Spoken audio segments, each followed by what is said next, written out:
Welcome to The Modern Hotelier. Both hosts were honored as top 100 influential people in hospitality.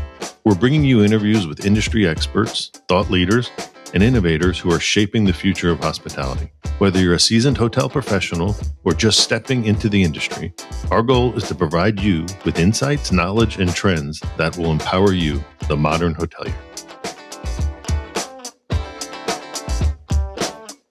Welcome to Hospitality Hot Topics by Modern Hotelier. I'm your co-host, Steve Carran.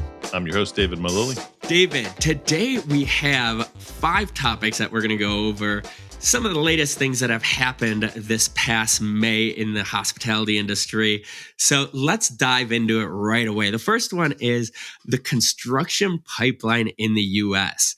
Dallas currently leads with the largest construction pipeline with 185 hotels. Number 2 is Atlanta with 153 hotels. 3 is Nashville with 127. Number 4 is Phoenix, your neck of the woods, with 123. And number 5, the Inland Empire. David, do you know what the Inland Empire is? I don't, but I'm sure you do. So I didn't either. I actually looked it up. It's like the part of California where Joshua Tree is, Really? the desert area, Palm Springs, where ILC was recently. Number 5 in the nation as far as development goes. What does that tell you, as far as, I guess, trends in America, hotel trends, hotel building trends? What are you seeing here? Well, I would assume that's probably based off experiences and people looking to do more of the kind of the outdoorsy or be away from, these big cities. So I'm surprised it's number 5, but I'm not surprised it's on the list. I agree with you. And, we're seeing these at Dallas. Honestly, did surprise me a little bit being on top of the list. But, we're seeing in these Texas cities like Austin is blowing up. Dallas has this huge boom, and Atlanta as well. I was honestly shocked to not see New York on that list. Well, I think one of the things is that if you look at what happened during COVID, a lot of people moved out of places like California. They went to Arizona, Texas, Florida. So I think when you look at Dallas, that's got to play a factor in it. And the same thing with Phoenix. I mean, I was getting my oil change today and talking to the guy, and he's, a longtime Phoenix guy. And he was just telling me how it's so different here than it was, even just 10 years ago, the population, and how in his neighborhood, it's almost 60% of the people have moved there from California. Wow. Have you noticed in the city just hotels seem to be popping up all over? It's tough to tell, but I see when I'm downtown, there's just a lot of construction.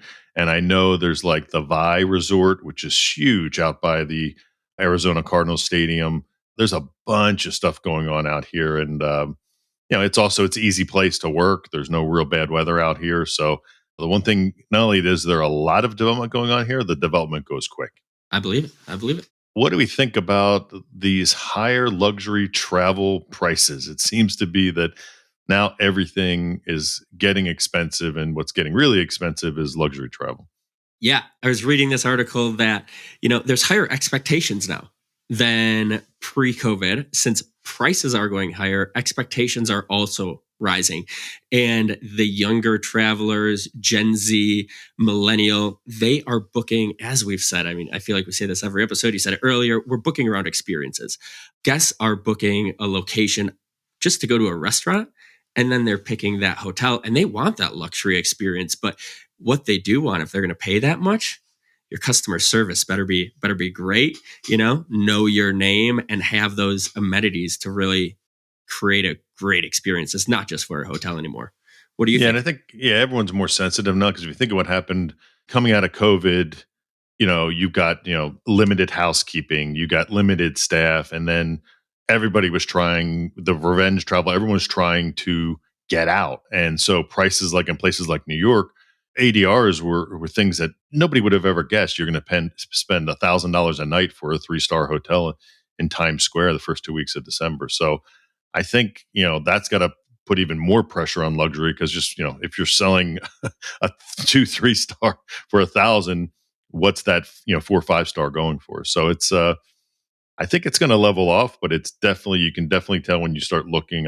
I've been looking for some fall travel, and the prices are expensive for hotels. So speaking of travel, One thing that we're seeing is a stronger demand for business travel. In 2024, 85% of business travelers anticipate traveling the same amount or more this year. 30% are planning on traveling for leisure, which is also, I feel like, going to raise this number.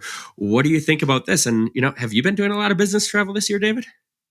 Yeah, it's definitely going to pick up for me. We're kind of, in our industry right now, we're kind of getting into kind of a lot of the big conferences. High Tech's coming up, the commercial strategy conference, hotel data conference in Nashville is coming up. And I think a lot of it is just people want to interact more. And from businesses, the best way to get business done, as you and I know, is to be face to face with somebody. And now you don't have the offices. So a lot of companies have cut down on other expenses where they can afford to travel. So if you don't have this big, 9,000 square foot office that you're paying whatever per square foot, you've got a little bit more budget. And as we know, most people now are remote. So I think that's got to contribute to it. But I'm hoping I'm traveling more There you go. personally. Same. I also think how people are conducting business.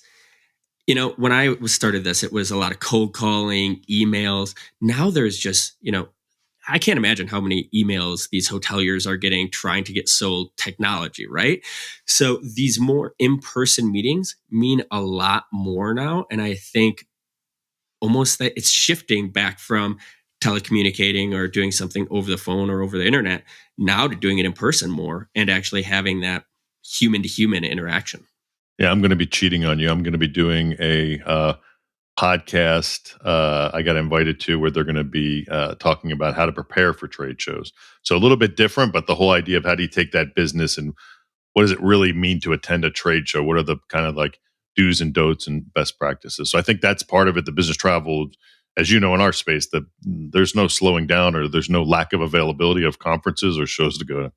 Right, right. And since you're going on somebody else's podcast, this one's done. So just kidding. Let's do it. All right. Great. So we got the Hotel Magazine top 25 hotels of the world.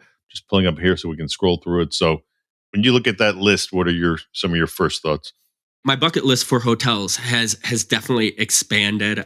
Just looking at all of these, I mean, they are incredible. The one that stuck out for me, it has been one of my bucket list hotels for years. It's the Beverly Hills Hotel.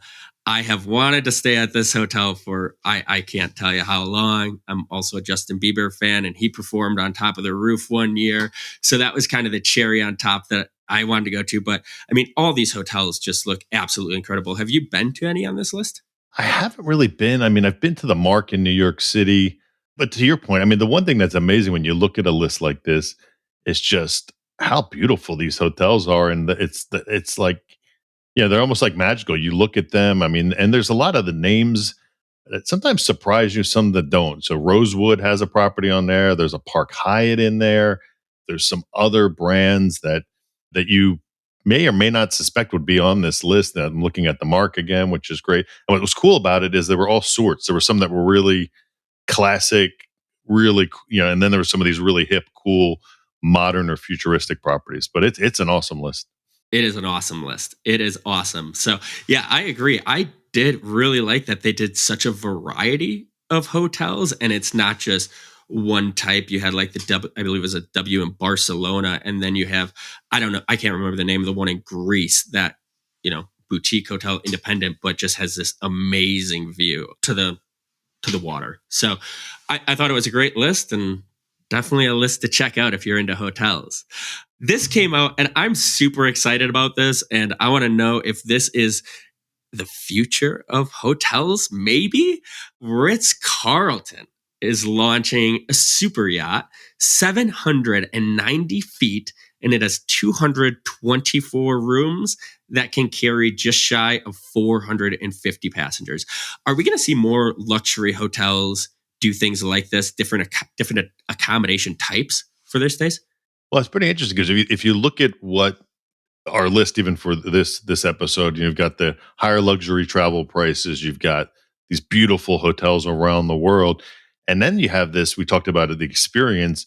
It just makes sense because if you can go and hit a couple, incredible destinations versus being stuck in one city and not have to worry about the airport and all that stuff, which we all know as much as we love to travel, it's always a pain in the what to get through the airport. So this to me just makes sense. I was surprised how many suites. So it says yacht, and to me, I didn't think you could fit 224 suites on a yacht, but apparently you can, up to 448 people on there. But again, this is one of those, people want luxury, people want an experience, and this just seems like it's all rolled up into one, which is pretty cool.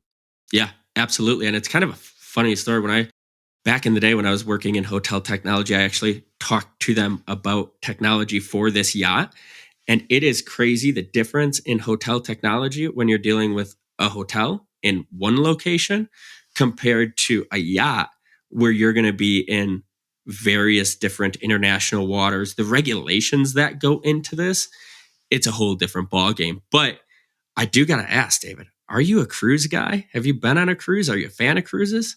I got a free cruise. My college roommate's ex-girlfriend worked for, I won't name the brand, but there was an inaugural cruise where they invited travel agents, and I got invited on that cruise. It left from New York City, and all I can tell you, it's not a really good idea when you're just out of college and you get a all-inclusive free cruise where you can be drinking at 9:00 in the morning and all day long. So I really kind of indulged myself a little too much on that cruise. But no, I'm not a real big cruise guy. Just haven't done it. I bet you the other passengers loved you and your friends on that cruise, and you guys were the life of the party. Yeah, I mean, if you if you can think about travel agents in the early '90s, it was a cruise full of travel agents, and it was interesting. They made sure to get all the shrimp they could eat. Yep. Absolutely. Oh, that's fantastic. That does it for another episode of The Modern Hotelier. This was Hospitality Hot Topics. We will put all of the article links in the description below. Take care. You made it to the end of The Modern Hotelier. Thanks for listening. The Modern Hotelier is produced by Make More Media. Make sure to like and subscribe if you're listening on YouTube, or subscribe wherever you get your podcasts. If you know a guest or sponsor that would be a good fit, feel free to email us at hello@themodernhotelier.com. If you'd like to get some Modern Hotelier merch, click the merch button on modernhotelier.com or click the link below. Thanks and have a great day.